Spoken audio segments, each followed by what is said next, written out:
કરે ને એટલે યો એક્ઝેક્ટ અહીંયા આમ થઈ જવું તો બી વાગે છે હે આમાં તો આમ થવું તો બી અહીંયા વાગે વાગે તો ખરું ને એને રોકવાનું હોય છે પણ કોણ હોય ને પેલામાં તો કેવું કરે છે ડાયરેક્ટ કે અહીંથી આમ જ કાઢે છે યો શું તારે અહીંથી આમ કરું ને તારે શું કરવાનું ખબર છે તારે અહીંથી આમ રોકવાનો આમ બરાબર હા એમ બરાબર છે તારે અહીંથી આમ છું તો આમ આવું તારે રોકવાનો હા બરાબર છે બરાબર આવું કર્યું પછી અહીંથી આમ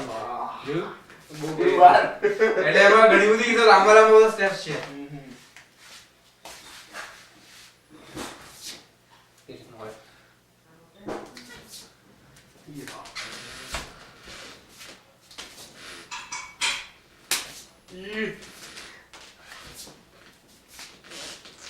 બીજા તો એવા સ્ટેપ છે ને આમ કરીને જ આવવાનું શું બીજા આવા અંદરથી આવે અહીંથી અંદર આમ ખોલીને પછી આમ આવે કોઈને આવડતું ના હોય તો બીજાને શું કરે જોતા રહી જાય